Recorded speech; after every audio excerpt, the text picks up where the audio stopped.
said, this image that was put on your band and your music. Is it also because of that that you did something like The Creatures, which was well, at the time it was just you and Dutch in The Creatures, if I remember correctly. That's what it is. You know, we might get. You mean it still exists as a separate unit from Siouxsie and the Banshees? Only in the well, market. we haven't killed them yet. So yeah, was it because of that that you did this project, which was at the time much more?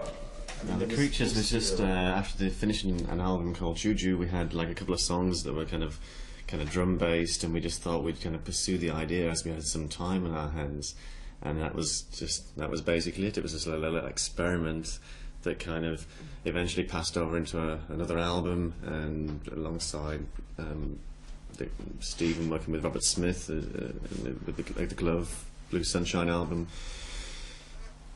We were able at that point, I think, as we explained earlier, we were able at that point to we had a really strong following for the Banshees music, and also we found it able to express ourselves in those different areas as well.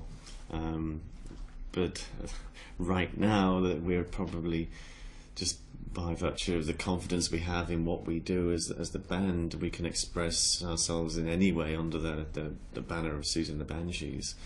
We kind of just took full advantage of the things that had opened up, because we were kind of being a bit of a centre, a bit of a focus for things back in '82. So we just took full advantage of that and did lots of other things as well, whilst people really weren't taking a blind bit of notice in the record company, so we could get away with it. These things they've got to be a lot more cunning now. You have to be much more cunning now, that no one would actually agree to making those types of records. And do the rhythms of house, jungle, or techno bring you any emotion, any inspiration in any way whatsoever? Not asking you to do a techno mix, but you know, just the idea of this type of rhythms. I think you just kind of keep some part of you stays awake and stays open to all these numerous influences that are coming at you, whether they be something that's kind of a new technological advance, or whether it's the first time you've heard like a go-go beat in Washington DC or something. You know, you kind of let it come in and then you kind of filter it through, and maybe we're just kind of like in that sense, like a little filtration system where you just absorb and then you reject what you don't want, not consciously. It's a subconscious thing, and inevitably some of these things will come through as an influence in the way, you know, you don't know where you actually got it from, but you're using it as an idea. It's just that I think that music can have so many levels to it. It can make you, it can astonish you, it can make you feel sad, and that something like house music just picks on one aspect of the possibilities, and that's to make you dance. You can't really sit down and listen to it very easily. It doesn't fulfill that function. So to me, I've never been interested in any form of music that just fulfills one function. It should expand what you feel about the world, really. Would you say that the line is still drawn heavily between white music, white rock, and black music, as it was, or as it seemed to have been during the 70s, when you started playing music? Do you think it has changed? Yeah, we're still exploiting it to the full extreme. Yeah. You think so? Yeah, absolutely. Look at all the reggae that's in the English charts. It's just, but it goes backwards and forwards. Everybody exploits off of everybody else, I think. Do you think that still makes sense to speak about white rock and black music? Absolutely. They're two completely different things. They sort of take from each other, but there is a cultural divide between those things. And when Siouxsie, for the last album, when you do song like "Oh Baby," is it? Do you think about it as like a straightforward pop song, or is it still pop? Because it seems to be one of the tracks that, you know, at the first listening, especially when you get a pre-release tape, you know, listen to the album and say, "Oh, this one, you know, I can remember the melody," or right. "Oh yeah." No. I think it's probably the most shocking song because it's a happy song. It's quite perverse for us, but no, it's really it's the first song on the album, and it's kind of it's the first one because it is the most kind of, I explained this before, kind of open, very innocent, goofy even. You know, it's, you know, if you take the word the rapture, it's the rapture from the eyes through the eyes of a child maybe, and it's got that innocence and kind of, you know, stupidness about it. Makes it a perfect pop single. And you think you're still haunted by the same demons when you do music? You chase the same things? Demons. The what demons? The same. The same demons. Demons. Oh, Yeah. I thought you said the semen demons. Those. Ooh la la! Oh, semen demons. The semen demons again. The same. Do you think we have the same demons as each other? Are you asking? Or since you started doing music? Probably got a few different ones, a few new ones. Yeah. But added a few elementals on our shoulder. Go on, do it.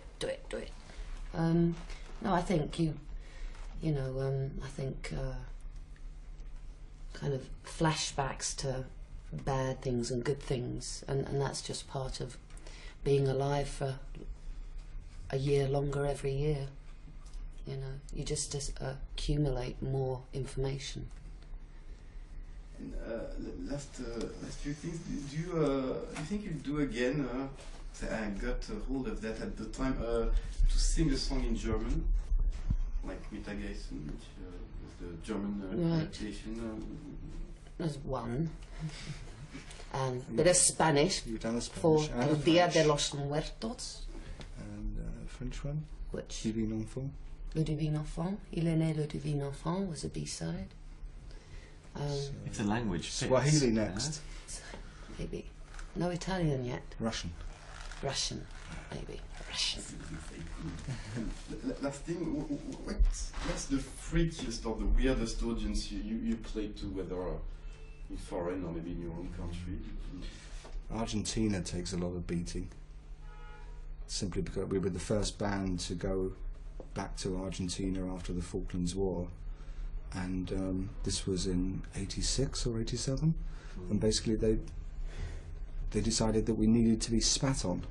So you know, and that was a craze that died out almost 8 years earlier in most of Europe. But they kind of felt that their received idea of it was that we liked it, but we obviously didn't. You know, so. We had a strange concert in Turin a few years back, quite a few years back. We were playing in the grounds of an old mental institution, and the audience was in, and it was an open air venue, and the police had stopped people from getting in, and there were riots ensuing outside for the people who still wanted to get in. So the police tear gassed the people outside. The people outside were like, in their anger, threw the tear gas over the wall into the gig, which dispersed through the crowd. And while we're halfway through our songs, and all these people in the audience had like tears in their eyes, and we're going, they're so emotional, look. And then we realised our road crew have like massive, don't breathe, you know. And like next thing we're just all choking and gagging, and that was a pretty nice experience. I think of two other ones. One was probably one of our first kind of way back in 1977. We went up the north of England for the first time. That was like going to, you know, another country, and we ended up being booked at this wedding reception.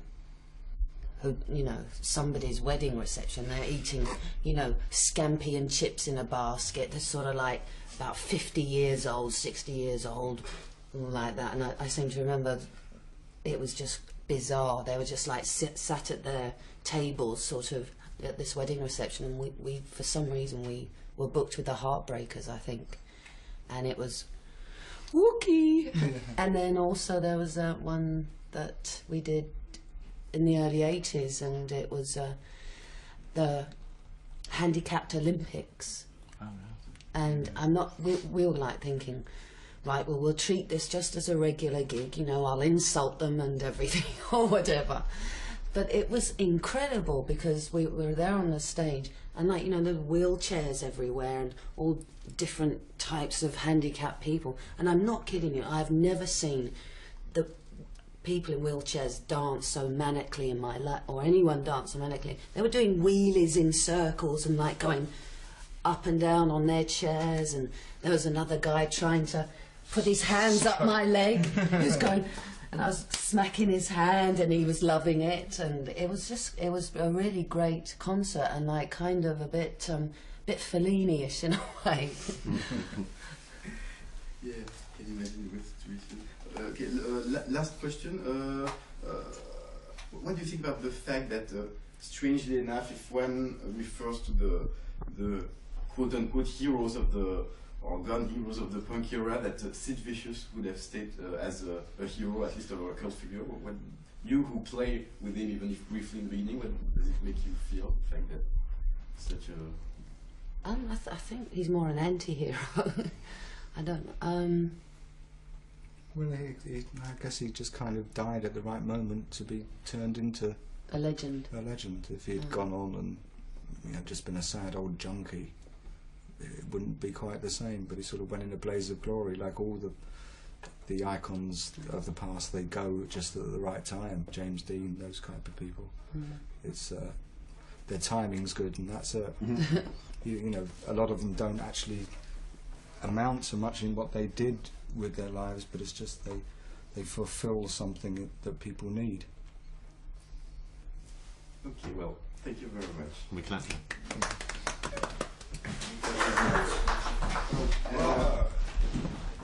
And that last aim for you, don't mind too much.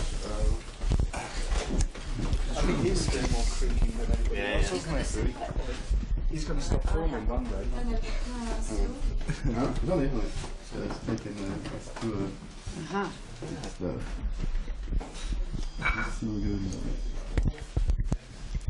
See, we put Polydor.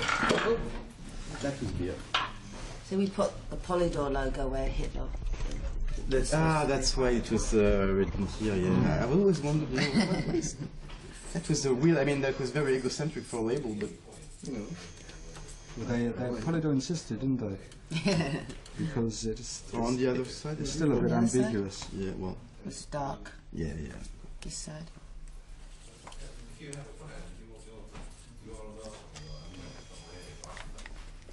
I'll do the other side of this. Yeah. The white black side. Thank you very much. Yeah.